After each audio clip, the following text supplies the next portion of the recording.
Boa noite, irmãos. Desde cedo, por isso que eu falo, o culto a Deus é também uma grande festa. Desde cedo estamos aqui alegres, louvando e servindo ao nosso Deus, né? Isso é maravilhoso. Louvai, louvai, porque Ele é Rei, Ele é soberano e Ele conosco sempre nos atende, sempre está conosco, né? Sempre Deus está maravilhosamente conosco. Vamos ler o texto hoje de Marcos, capítulo 10, versículo 46 a 52. Marcos 10, 46 a 52. E na sequência, o capítulo 11, versículo 1 a 10. Marcos, capítulo 10, 46 a 52. E na sequência, o capítulo 11, de 1 a 10.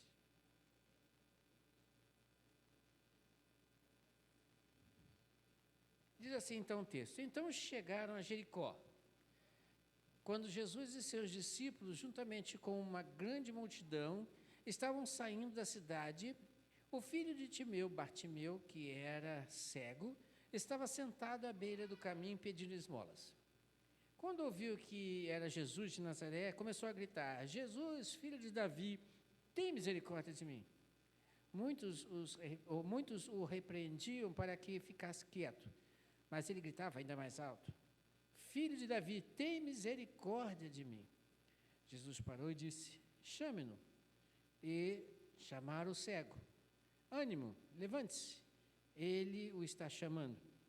Lançando sua capa para o lado, de um salto pôs de pé e dirigiu-se a Jesus. O que você quer que eu lhe faça? Perguntou Jesus. O cego respondeu: Mestre, eu quero ver. Vá, disse Jesus, a sua fé o curou. Imediatamente ele recuperou a visão e seguia a Jesus pelo caminho. Capítulo 11. Quando se aproximaram de Jerusalém e chegaram a Betfagé e Betânia, perto do Monte das Oliveiras, Jesus enviou 2 dos seus discípulos, dizendo-lhes: Vão ao povoado que está diante de vocês. Logo que entrarem, encontrarão um jumentinho amarrado, no qual ninguém jamais montou. Desamarrem-no e tragam-no aqui. Se alguém lhe perguntar: por que vocês estão fazendo isso? Digam-lhe: o Senhor precisa dele e logo o devolverá. Eles foram e encontraram o jumentinho na rua, amarrado a um portão. Enquanto o desamarravam, alguns dos que ali estavam lhe perguntaram: o que vocês estão fazendo, desamarrando esse jumentinho? Os discípulos responderam como Jesus lhes tinha dito, e eles os deixaram ir. Trouxeram o jumentinho a Jesus, puseram sobre ele os seus mantos, e Jesus montou. Muitos estenderam seus mantos pelo caminho, outros espalharam ramos que havia cortado nos campos. Os que iam adiante dele e os que o seguiam gritavam: Hosana, bendito é o que vem em nome do Senhor. Bendito é o Rei vindouro do nosso pai Davi. Hosana nas alturas.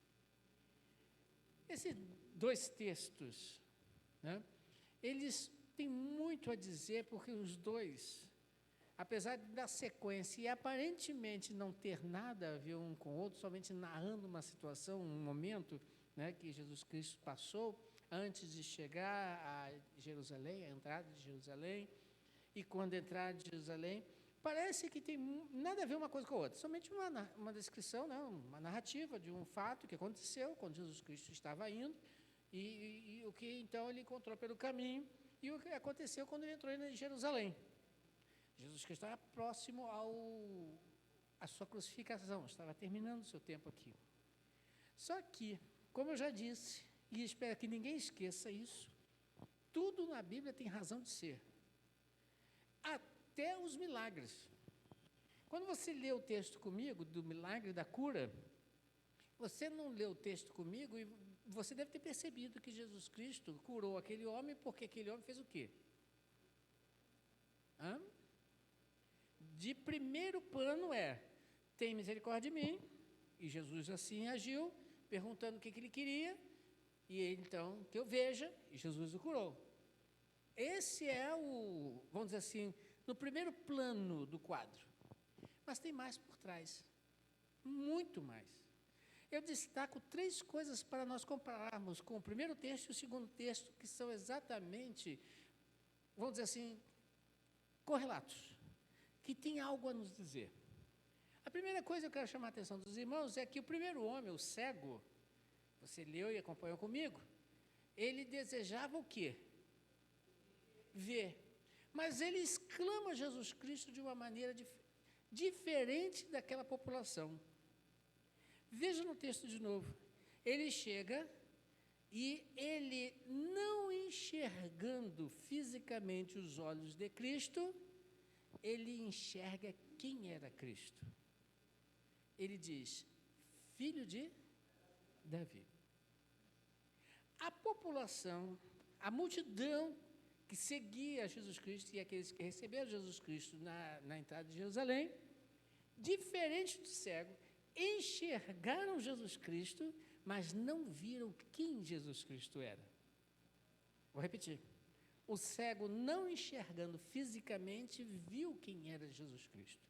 A multidão, enxergando fisicamente, não viram quem era Jesus Cristo. E como é que eu digo isso? Repito, o cego diz, filho de Davi. E a multidão diz o quê quando Jesus Cristo vai entrando? Bendito é o que vem em nome do Senhor. Parece que não tem muita diferença, mas olhe com cuidado. Quando o cego diz, filho de Davi, ele não está se referindo a um descendente físico somente. Ele está se referindo a uma profecia, que de Davi, da linhagem de Davi, viria quem? O Salvador, o Messias. E aquela multidão, diferente do cego, diz, bendito é aquele que vem em nome do Senhor. É mais um dos profetas, mais um daqueles que vieram mandado por Cristo, por Deus a este mundo, como Elias, como Samuel, como Jeremias, como Daniel, como Amós, como Obadias, como Isaías, mais um profeta, mais um daqueles que vieram em nome do Senhor, mais um. Olha a diferença, o cego viu quem era Jesus Cristo, apesar de não ter sua vista física, e aquela multidão não viu quem era Jesus Cristo, apesar de ter sua vista boa. Primeira coisa. Segunda coisa que aquela multidão e aquele cego tinham, veja, presta atenção comigo. O cego clamou por o quê? Misericórdia. Parece que você, ao ler esse texto, mais uma vez digo, você às vezes não entende bem o que está acontecendo. Mas, para você, se coloque no lugar daquele cego. Se coloque naquele lugar do cego. Qual a possibilidade, e até nos dias de hoje, se você fosse cego, de alguém chegar e te curar da vista? Eu sei que tem problema de vista, né, como eu, né, o Léo, né, que tem problema de vista, Marilene com problema de vista, né, e chega que tá bom, né? Se bobear, todo mundo aqui tem, né, irmã Marta? É fácil você botar um óculos, né? Não é fácil? Né, Adailton? Não é fácil? Botou um óculos, enxerga, né? Com um pouco de limitação, às vezes, mas enxerga. Mas naquela época, ou hoje, um cego ter vista, voltar a enxergar, é possível? O que você acha? Ainda mais naquela época. Naquela época seria impossível um cego ter vista. Ainda mais naquela época. Não sei nem qual é a doença dele. Mas naquela época, com os recursos da saúde daquela época, era impossível um cego ter vista. Mas ele diz, Senhor, tem misericórdia de mim. O que você quer? Que eu veja. Ele tinha plena convicção de que Jesus Cristo, sendo Deus, podia curá-lo. Ele tinha convicção disso. Ele pede por misericórdia. Tipo assim, Senhor, se tu quiseres, pode me curar. O Senhor pode me dar vista. Eu creio nisso. Daí a resposta de Cristo. A tua fé, percebeu? A tua fé te curou. Em outras versões, em algumas, te salvou. A tua fé. Agora a multidão. Voltando para a multidão. Aquela multidão queria, não Jesus Cristo Deus, mas um Jesus Cristo Rei físico, para libertar o povo da opressão romana. Como é que eu afirmo isso? Se você ler lá em João, que narra também o mesmo fato, no capítulo 12, versículo 12 a 19, você vai ver a expressão. Eles esperavam um rei descendente do rei Davi, um rei físico, e não Deus. Olha a diferença. Eles olharam para Jesus Cristo como mais um do descendente de Davi, que assumiria o trono de Davi. Um trono físico, que libertaria o povo de Israel da conquista do império, do governo, da opressão romana. Mas, veja a diferença. Um viu Jesus Cristo, Deus, e clama por misericórdia. O outro, aquela outra multidão, viu Jesus Cristo, um homem, um rei, que estaria ali tomando o poder. Mas Jesus Cristo havia dito, eles é que não escutaram. Um tempo atrás, Jesus Cristo havia dito lá em João capítulo 8, versículo 36, o seguinte: o meu reino não é deste mundo. Se fosse, os meus servos lutariam para impedir que os judeus me prendessem. Então, naquele quadro em que Jesus Cristo estaria logo sendo capturado, preso, crucificado, se fosse o reino dele deste mundo, os seus súditos, os seus servos, lutariam para que ele não fosse preso e nem tampouco crucificado. Mas agora o meu reino não é daqui. Aquele cego enxergou o reino celestial, o reino de Deus, e aquela multidão enxergava um reino físico, limitado, passageiro. Tem mais. Aquele cego, quando chamado, está te chamando, vai lá. O que ele fez? O texto interessante que nós lemos destaca um fato que os outros não narram. Mateus, Lucas não narram, e nem tampouco João. Ele simplesmente diz o seguinte: largou de si a capa, tirou, jogou fora a capa. Você lendo o texto, mais uma vez digo, parece que não tem nada a ver. Qual o problema de ter lançado a capa? Jogou a capa fora. Qual o problema nisso? Só que você está olhando com os teus olhos do século 21 na cultura do Brasil. Volte ao século I, na cultura do judeu, e você vai descobrir uma coisa interessante. Ele lançou fora a sua proteção. A capa servia como algo de muito valor, algo de que lhe traria proteção, diferente da nossa vista hoje, né? O que tem uma capa, né? Um casaco, proteção? Aí eu compro outro, mas isso era pessoal, não era uma coisa assim, era uma coisa muito pessoal, a sua proteção. O que ele fez quando ele fez isso, lançando a capa fora? Ele estava dizendo, em outras palavras, o seguinte: estou nas tuas mãos. Essa capa não serve para mim. Essa capa, essa proteção, não vai me ajudar em nada. Estou nas tuas mãos. E o povo? Aí você vai ver que o povo colocou as suas roupas, né, as vestes. Você leu comigo no texto? Lançou os ramos, né? Fizeram aquele negócio bonito, né? Aquela trilha bonita. Imagina a cena. O que isso significa? Vamos lá também para a cultura. Aquilo significa para o povo, ou significar para o povo o seguinte: uma recepção de uma grande autoridade, um grande conquistador. Até nisso eles erraram. Cristo não veio conquistar império nenhum, acabamos de ver isso. Cristo, pelo contrário, entrou montado num quê?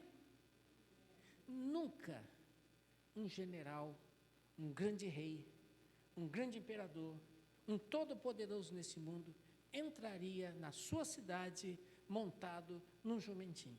Nunca. Ele entraria com os seus arautos anunciando a sua entrada, sentado ele num belíssimo cavalo branco, com toda a sua pompa, toda a sua circunstância, entraria naquela cidade com seu exército e o pessoal se curvando diante dele. Mas ele não entra assim. Ele entra num jumentinho.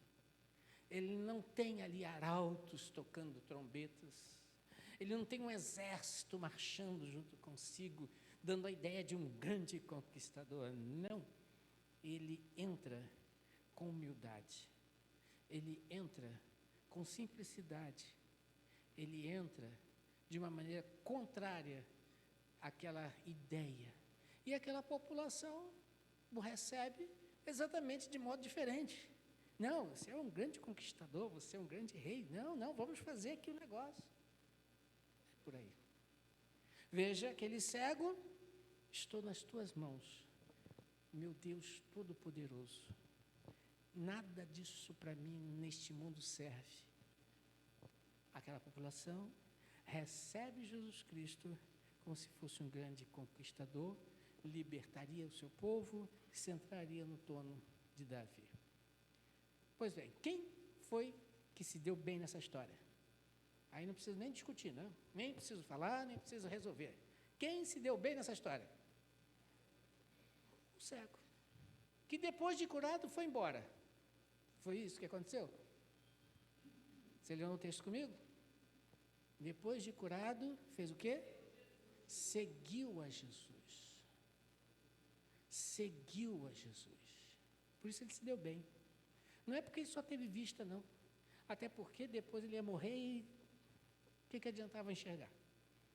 Ajudou? Ah, claro, lógico. Quem não quer enxergar? Né? Mas ele se deu bem para a vida futura, lá na eternidade. E aquela população, por que eles não se deram bem?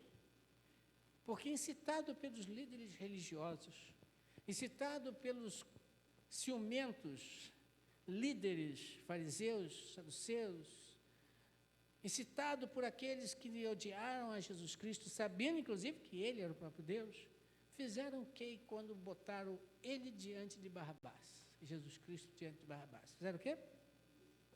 Crucificam. Crucifica. Esse foi mal. Física e espiritualmente.